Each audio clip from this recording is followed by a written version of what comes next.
네, 이번에는 글로벌 외신을 전하는 외신 인사이트입니다. 오늘도 미녀 리포터 현애슬 리포터와 함께 하겠습니다. 안녕하세요. 안녕하세요. 미녀라고 하시면서 헛기침 하시네요. 아니, 진심이 안 담겨 있어서. 안 해주시면 더 감사할 것 같아요. 아, 그래요? 네. 다음부터는 하지 않도록 하겠습니다. 네. 그렇게 되지 않을지 모르겠지만. 일단 뭐 외신 탑5부터 좀 소개를 해주시는 건가요? 네, 이번 주에도 다양한 외신 소식이 준비가 되어 있는데요. 한 주 동안 저희 연합 인포맥스 단말기에서 클릭수가 가장 많았던 외신 탑5 먼저 5위부터 소개해 드리도록 하겠습니다. 먼저 5위 기사는요. 22가 그리스 은행권에 국채 보유량을 늘리지 말라고 지시했다는 파이낸셜 타임즈지 기사였습니다. 지난달에도 22는 그리스 4개 은행에 만기 1년 이하 단기 국채를 추가로 사들이지 말 것을 권고했었는데요. 그리스의 상황이 좋지 않기 때문입니다.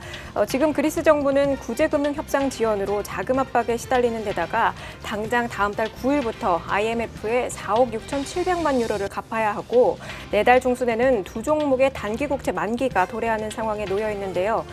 독일 언론 FAS는 그리스 정부의 가용 자금이 4월에 바닥날 수 있다고 보도했습니다. 탑5에는 들지 못했지만 이 그리스에 관한 기사가 한 가지 더 있었는데요. 바로 마켓워치 기사였습니다. 기사에서는 이 도이치방크의 말을 인용하면서 이 4월에 그리스의 디폴트 가능성이 있다라는 기사를 냈는데요. 한동안 좀 잠잠해서 그리스의 문제가 좀 없어졌나 했는데 아직까지는 좀 문제가 있는 것 같네요. 네, 다음은 4위 기사입니다. 브라질 중앙은행이 외환 개입 프로그램을 연장하지 않겠다라고 발표한 월스트리트 저널 기사였는데요. 브라질 중앙은행이 달러화를 내다 팔고 해화라를 사들이는 외환시장 개입을 이달 31일에 끝내기로 했습니다. 또 5월 1일 이후 종료하는 모든 스와프의 만기를 롤오버할 것이고 필요할 경우 사용 가능한 모든 외환 도구를 활용하겠다고 덧붙였습니다. 브라질 중앙은행은 2013년 8월부터 해화라 가치 하락을 방어하기 위해 정기적으로 통화 스와프와 달러화 표시 신용 공여 레포 입찰을 통해 외환시장 개입을 단행해왔고 최근에는 매일 통화 스와프 입찰을 통해 1억 달러 가량의 유동성을 공급해왔습니다. 이게 아마 그 버냉키 쇼크 이후에 이제 신흥국들 통화가 약해지면서 브라질이 그때 많이 헤아라가 약해지니까 중앙은행이 이제 막아보려고 한 건데요. 지금 이제 그때보다 더 약해졌거든요. 그래서 이제 지금 막아봤자 그냥 제 생각에는 거의 밑 빠진 독에 물 붓기 같으니까 그냥 이제 발을 이제 빼는 게 아닌가 그런 생각도 좀 듭니다. 얼마 전에 그 S&P에서 그 브라질 신용등급 네. 평가할 때 네. 유지하기로 했었잖아요. 네. 그러면 그 배경을 보면 이제 상황이 좀 개선점이 좀 보이기 때문에 유지한 건데 그거랑은 좀 상관이 없는 건가요? 그래서 그날 그 발표가 나오고 나서 헤아리 굉장히 많이 반등했거든요. 그러니까 만약에 S&P가 내렸으면 투기 등급으로 떨어져 버리는 건데 그거는 이제 막았는데 다만 이제 브라질 펀더멘탈 같은 경우는 아직 뭐 성장률도 0%, 물가는 뭐 여전히 높고 정치적으로도 계속 시끄럽고 해서 최악은 뭐 지나가는 지금 과정일 수도 있지만은 그렇다고 뭐 앞으로 썩 그렇게 좋아 보이지는 않는 것 같습니다. 우리나라 지금 브라질 국채 증권사에서 판매 굉장히 많이 했는데 예. 좀 그것과 연결해 보면 굉장히 좀 걱정스럽기도 하네요. 그래서 일부 이제 증권사에서는 부정적인 의견을 내고 이제 판매를 중단한 회사도 이제서야. 네, 다음은 3위 기사입니다. 나스닥 바이오테크주의 거품이 우려된다라는 월스트리트 저널 기사였는데요. 신문은 나스닥의 거품 공포가 되살아났다면서 이번에는 IT가 아니라 바이오테크주가 공포를 주도하고 있다고 설명했습니다. 바이오테크주는 2012년 이후 240% 상승했는데요. 같은 기간 대형 IT주를 묶은 나스닥 100 기술 지수가 82% 상승한 것과 비교하면 무려 3배 수준으로 지나치게 과대평가돼서 거래되고 있다고 지적했습니다. 월스트리트 저널은 여기에 대해 기업들의 빠른 매출 증가 그리고 미국 FDA의 신제품 승인 증가가 그 이유로 작용했다라고 분석하면서도 신약 개발 실패나 자금 고갈 시 90년, 93년 그리고 2000년과 같은 주가 폭락이 우려된다라고 전했습니다. 업종에서 바이오테크라는 게 제가 우리나라 바이오 열풍이 좀 불면서 제가 증권기자로서 연구해 본 적이 있는데요. 대표적으로는 하이엔드가 이제 뭐 생명공학과 관련된 셀, 세포, 줄기배양 이런 것들은 근데 우리가 생각한 것보다 훨씬 더 결과물이 나오기까지는 그 박사님들을 취재해 봤더니 매우 앞으로도 연구를 거듭해야 된다. 이런데 글쎄 우리나라는 아직 바이오테크가 이제 거품이라고 볼 수는 사실 좀 없으니까. 근데 미국 같은 경우는 굉장히 많은 걸로 알고 있거든요. 네, 일각에서는 사실 그 초저금리의 산물이다. 그리고 바이오 섹터 기업들의 그 IPO가 남발이 돼서라는 그 또 다른 분석도 내놓고 있거든요. 이런 지적에 대해서는 어떻게들 보시나요? 그래서 지금 연준도 걱정을 하는 게 이제 이런 주식시장의 버블을 누가 만들었냐면은 연준도 나중에 가서 이제 공범위에서 벌써 자유롭기 때문에 연준 멤버들도 지금 이제 자산시장 버블을 우려를 하는 멘트를 계속 하는 것 같고요. 그래서 이제 매파들 중에서는 그래서 빨리 금리를 올려야 된다는 얘기를 하는 것 같습니다. 그렇군요. 근데 뭐 주식이라는 건 원래 꿈을 먹고 사는 건데 그 중에서도 잘 되는 기업이 분명히 있긴 있을 거예요. 그것 때문에 투자를 하는 거겠죠. 네, 2위 기사 소개해 드릴게요. 2위 기사는요, 캐리 트레이드가 실종됐다라는 파이낸셜 타임즈지 기사였습니다. 글로벌 저금리 기조로 유로와 엔화 가치가 크게 하락했지만 캐리 트레이딩은 오히려 사라졌다라는 분석이 나왔습니다. FT는 그 트레이딩에 따른 위험이 보상보다 크기 때문이라고 분석했는데요. 호주, 브라질, 멕시코, 러시아의 채권을 매수한다면 환율 움직임에 대한 해지 비용이나 혹은 해지를 하지 않더라도 통화가치 하락으로 발생하는 손실이 두 자릿수의 수익률을 웃돈다고 지적했습니다. 또 신흥국의 경제 상황이 더 악화될 수도 있어서 펀드 매니저들은 캐리 트레이딩에 뛰어든다는 것은 위험하다라고 지적했는데요. FT는 지금과 같은 투자 환경에서는 인내하는 것 외에는 다른 전략이 없다고 조언했습니다. 그러고 보니까 최근에 와다나베 부인이란 말 들어본 지가 오래된 것 같은데요.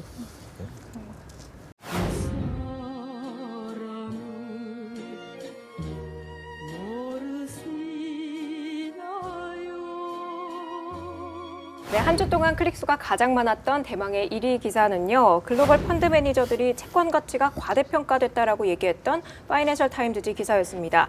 영국 공인재무 분석사협회 GFA에 따르면 300명의 글로벌 채권 전문가들이 80%가 채권 시장의 현재 가치가 과대평가됐다라고 답했다고 합니다. 회사채 시장이 그 어느 때보다 과대평가를 받고 있고 국채 시장은 거품이 가장 많이 껴있는 자산 중 하나다라고 평가했는데요. FT는 여기에 대해서 이 문제는 채권 시장의 거품이 붕괴될 경우 혼란을 잠재울 수 있는 방어벽이 약해졌다라는 점을 지적했습니다. 최근 미국의 금융규제 강화 법인 이 볼커 룰이 그 대형은행의 자기자본 거래를 금지한 것이 채권 시장의 거래량 급감을 야기하고 있는데요. 채권 가격이 급락할 경우 은행들이 방어벽 역할을 제대로 해주지 못하기 때문에 채권 시장의 붕괴 속도가 빨라진다고 우려했습니다. 이게 아마 그 단말기를 아무래도 채권 시장 계시는 분들이 많이 보시다 보니까 많이 클릭을 하신 것 같고요. 1위 기사가 된 이유가요? 예. 그리고 사실 이런 내용이 그 제 기억에는 지난해에도 한번 있었던 것 같거든요. 채권 버블 왜냐하면 이제 금리가 계속 내려왔지 않습니까? 그러니까 채권 값은 계속 올라가니까 버블 논란이 작년에도 있었고 있었는데 올해 들어서 다시 그때보다 금리가 더 내려오면서 계속 그러니까 금리가 지금 계속 내려가다 보니까 채권 가격의 버블 논란은 계속 될 수밖에 없고요. 이게 이제 없어지려면은 전 세계 금리가 제로에 가까이 붙어버리든지 아니면은 이제 뭔가 이처럼 버블이 이제 한번 더 붕괴가 되든지 해야 될 것 같은데요. 근데 지금 여기서는 이제 우려하는 게 이제 페드가 금리를 올리기 시작하면은 이게 이제 채권 시장이 붕괴가 되는 게 아니냐. 그리고 가장 그거죠. 여기서 나와 있다시피 사람들이 만약에 채권을 그동안 몇 년 동안 사서 수익이 났는데 이걸 던지기 시작하면은 근데 이제 누가 받아줄 거냐. 받아줄 사람이 없을 때. 그리고 중앙은행들이 사주다가 이제 안 사주고. 그래서 우려하는데 제 개인적인 생각은 이런 그 뭐 다 아시겠지만은 이렇게 다들 예상하고 알려지면은 또 그렇게 안 되는. 그래서 글쎄요, 좀 우려는 되지만은 뭐 그렇다고 전 세계 채권 시장이 붕괴가 되는 그런 가능성도 그렇게 크지 않아 보이죠. 끔찍한 얘기라고 생각하는데요, 붕괴가 되면. 근데 뭐 글로벌까지 나갈 거 없이 국내 회사채 시장을 보면 말이죠. 지금 저도 국내 시장도 굉장히 거품이라고 생각하거든요. 과거에는 상상도 할 수 없었던 금리에 지금 발행을 하고 있죠. 우수한 회사들이 우량한. 근데 옛날에도 그 AA 이상의 회사들이 발행할 때도 이 정도로 그 환경이 좋지는 않았어요. 지금은 거의 배짱 튀기듯이 주관사도 고르고 마음에 안 들면 주관사도 바꾸기도 하고 수요 예측했다가 싫으면 걷어들이기도 하고 이런 환경이었습니까? 근데 이러다가 그렇게 자금을 싸게 조달을 하다가 이제 이 글로벌 시장처럼 우리도 약간 그 영향을 받게 되면 기업들의 자금줄이 갑자기 롤오버를 못하는 경우가 생기지 않겠습니까? 그런 말하자면 급격한 변화는 없었으면 좋겠다라는 생각이 드네요. 근데 보니까. 투자처가 마땅치 않다 보니까 사실 금리 좀 오르면 또 살 사람들이 또 나올 것 같다는 생각은 좀 들거든요. 그러니까 빠르게 밑으로 꺼지지 않을 것이다라고 보시는 거죠. 그게 문제인데 저금리의 환경이 지금 앞서서 우리가 일부에서 얘기했던 내용들이 굉장히 중요한 내용이라고 생각합니다. 다음으로 집중 토크로 넘어가 볼 텐데요. 요즘 내신, 외신 할 것 없이 이 아시아인프라투자은행 AIIB에 관한 논쟁이 굉장히 뜨겁게 이뤄지고 있습니다. 네. 이번 주 이코노미스트지에서 이 AIIB에 적극적으로 동참하라는 그 내용이 있어서 가지고 왔는데요. 미국 AIIB 방해 말고 가입하라는 내용의 기사였습니다.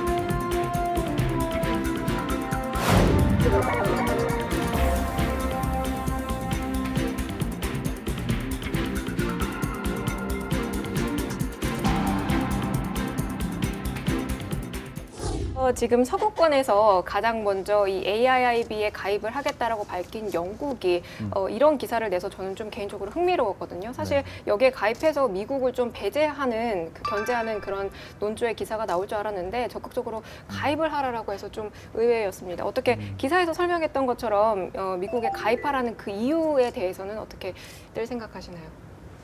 아무래도 영국 같은 경우에 사실 QE를 통해 가지고 나름 성공적으로 이제 경기 회복한 나라긴 하지만 기본적으로 이제 성장 동력이 없는 상태에서 새로운 투자처를 찾기 위한 몸부림이 굉장히 좀 심한 것 같아요.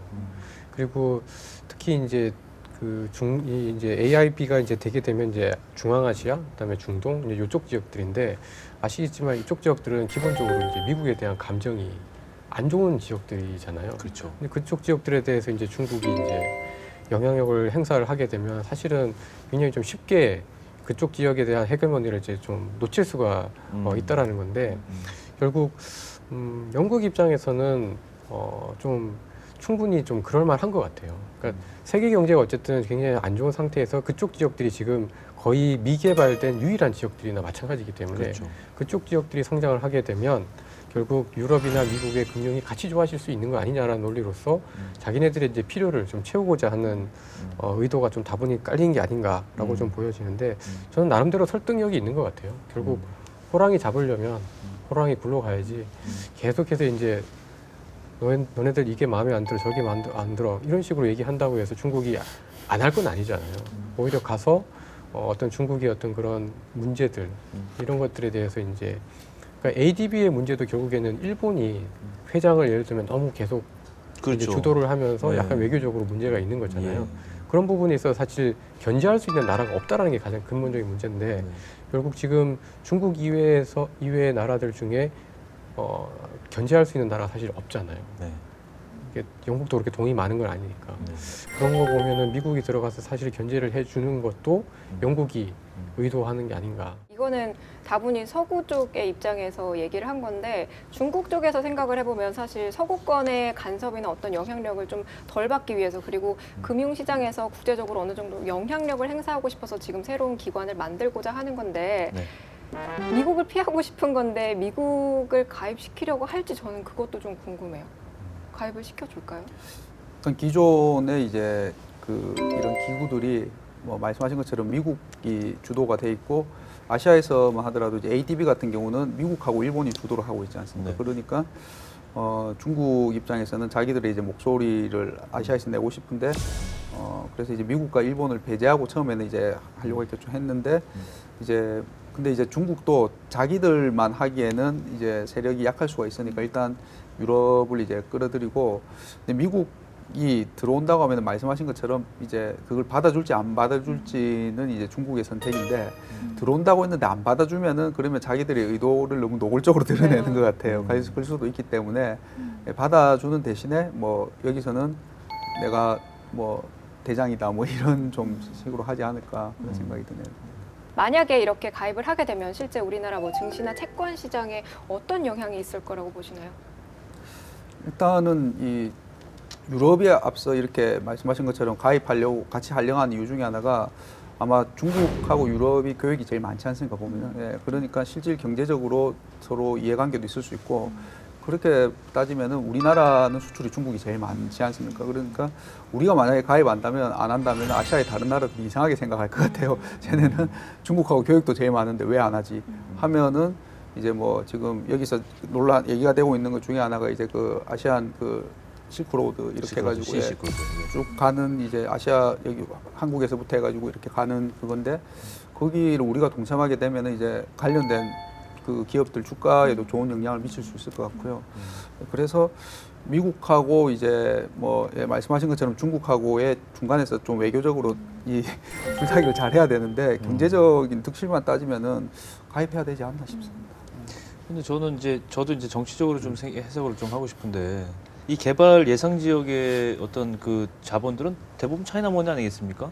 화교 상권들이 다 잡고 있는 지역들인데 이거를 중동까지 연결하고 만약에 유럽까지 연결했을 때 이게 미국에 대항할 수 있는 어떤 경제 블록이 형성이 될 가능성도 있단 말이죠. 당연히 철도가 놓여지고 도로가 뭐 놓여지고 항만이 연결이 되고 통신이 연결이 되고 그러면서 물류가 자연적으로 확산이 되고 그럼 당연히 블록이 형성될 거 아닙니까? 그러면 미국에서는 상당히 그걸 뭐 거기다가 돈을 때려다 붓는 거는 정치적으로는 상당히 좀 당연히 경계할 것 같아요. 근데 영국에서 그렇다는 건 아까 허영군님 말씀하신 대로 자기네들이 일단 개입을 해서 여기서 국토 개발 아닙니까? 국토 개발되면 얼마나 많은 사람들이 먹고 살겠습니까? 경기 개발, 경제 부양 측면에서 보면 당연히 들어가는 게 맞는데 어떤 그런 장기적인 정치적으로 보면 미국이나 영국은 좀 꺼리지 않을까 그런 생각이 듭니다. 그 말씀하신 그 중국의 이제 1대1로 정책이라고 하잖아요. 그러니까 뉴 실크로드 정책이. 근데 그 지역 해당 지역들의 인구를 다 합치면은 전 세계 인구가 이제 70억, 80억 하는데 44억이라고 합니다. 그리고 이제 GDP가 전 세계 GDP에 차지하는 비중이 한 30% 정도. 네. 그러니까 그쪽에서 이제 어떤 건설 붐이라든가 이런 것들이 나타나게 되면 당연히 이제 주변국들한테 혜택이가 될 거고요. 이제 저희가 생각할 때는 이 기회가 중동이라든가 이제 동남아 쪽으로 이제 그런 여파가 확산이 되면 한국의 건설업이 다시 한번 좀 좋아질 수도 있을 것 같아요. 뭐 이번에 뭐 박근혜 대통령도 중동 갔다 오셨긴 했는데 지금 아시겠지만 중동 유가 하락 때문에 먹고 살기가 너무 힘든 상황인데 이 중동은 사우디를 제외한 일부 국가들 제외하면 다 유가 이후에 앞으로 자기네들의 삶을 어떻게 살아야 될지 생계 수단에 대한 위기감이 굉장히 좀 크거든요. 네. 그래서 이제 이것도 만들고 저것도 만들고 공장도 지어보고 이러는 상황인데 네.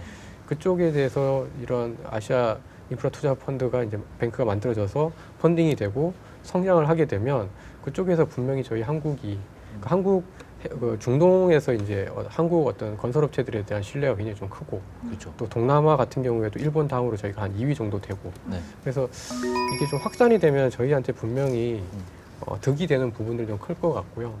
근데 이제 다만 실이라고 하면 이제 중국의 그 큰 덩치에 이제 저희가 너무 이제 좀 끌려다니게 된다라는 그런 것들이 정치적인 측면을 말씀하시는 거죠, 그것도. 그러니까 외교적으로도 그렇고 외교적으로. 경제적으로도 약간 좀 왜속된다 네. 이렇게 될 가능성도 있기 때문에 그 부분에 대한 우려감은 사실 좀 있는 것 같습니다. 신문을 이렇게 기사들을 쭉 보다 보면 사실 그 기존에 있었던 기구들 뭐 IMF나 뭐 ADB나 뭐 WB 같은 경우보다 사실 AIIB에 가입하는 국가나 그 자본 유치금이 상대적으로 적기 때문에 효과가 실효성이 별로 없을 거다라는 그런 기사가 나오고 있는데요. 그리고 실질적으로 과거에 저희 그 사례를 살펴보면 AMF나 뭐 치앙마이 이니셔티브 뭐 여러 가지 해보려고 노력했었는데 잘 안 됐었잖아요. 네. 근데 이게 과연 잘 될 수 있을지 좀 궁금한데 어떻게 서구의 주요 세력들이 국가들이 들어와서 좀 잘 풀릴 수 있을 거라고도 보시나요? 이게 말씀하신 AMF나 이제 치앙마이 이니셔티브 같은 경우는 일단 규모 자체가 너무 작은 것 같고요. 네. 그 이제 좀 소위 말하는 물주 없는 그냥 조그마한 나라들끼리 모여서 하니까 별로 효과가 없었던 것 같은데 어쨌든 뭐 중국이든 아니면 그래도 뭐 영국이나 유럽 쪽에 소위 이제 그 전주들이 들어오면은 그래도 뭐 효과는 당연히 더 크지 않을까 싶습니다. 저는 이 기사를 보면 그런 생각을 하는데요. 세계 모든 글로벌 뭐 그게 ADB든 IMF든 미국이 주도하지 않은 기관들 별로 생각나는 게 없는데요. 예. 중국은 그전까지는 전주가 아까 말씀하신 편이라면 전주가 아니었잖아요. 중국 끼를 틈이 없었어요. 근데 AIB를 통해서 중국이 전주를 한번 나서보겠다는 첫 작품일 것 같다는 생각도 듭니다. 그래서 미국이 누렸던 영화를 나도 절반은 가져와 보자. 그런 어떤 다분한 의도가 있지 않나. 사실 이제 중국이 덩치는 뭐 어마어마하게 커졌고 이제는 미국의 그 절반보다 더 되죠. 미국이 한 17조 달러 되는데 이제 중국이 10조 달러니까 이제 절반보다 더 커졌는데 이제 헤게모니를 가져가는 조건들이 여러 가지가 있는데요.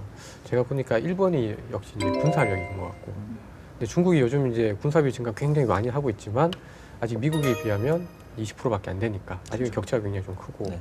이제 두 번째가 어떤 성장에 대한 어떤 그 리더십인데 여전히 지금 IT라든가 바이오라든가 하다못해 이런 버블이 나타나는 지역도 결국 미국이라는 거죠. 네. 그러니까 성장의 어떤 헤게모니를 아직도 이제 미국이 가져가고 있다라는 게 중국이 그런 바이오라든가 이런 거를 캐치업하기까지는 아직까지 지금 시간이 좀 많이 걸린 것 같다.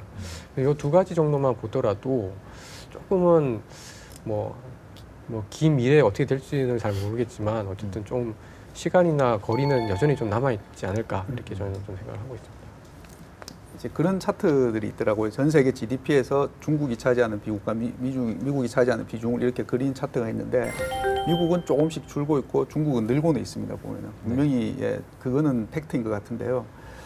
근데 이제 미국이 지금 줄고는 있는데 그 중국이 늘어나는 부분이 미국이 줄어드는 부분을 중국이 가져온다기보다는 제 생각은 유럽이나 일본이 줄어드는 걸 중국이 가져가는 것 같아요. 보니까는요. 예, 그래서 미국이 줄고는 있지만은 그게 굉장히 완만하고 예, 그걸 갖다가 이렇게 서로 역전이 되는 거는 글쎄요 뭐 예, 제가 이 근무하는 동안에는 못 볼 수도 있지 않을까 그런 생각도 듭니다. 저는 어떤 미래학자가 중국에 대해서 물론 지금 말씀하신 건 중국이 좀 어려운 여러 가지 이유를 대면서 중국은 곧 끝나고 일본과 미국이 양분할 것이다 이런 물론 뭐 미래학자별로 다른 의견들이 다양한데 굉장히 그 책을 읽으면서 여러 가지 공감을 받았는데 중국이 넘어야 될 산은 굉장히 많은 것 같습니다. 그런 의미에서 조금 아까 말씀하신 AIB 이 프로젝트가 중국이 얼마나 주도 면밀하게 가져갈지도 한번 관전의 포인트가 거기 있는 것 같아요. 여기서 할까요? 그만할까요 이제? 자, 오늘 주간 전망대 여기까지 마치겠습니다. 시청해주신 여러분 감사합니다.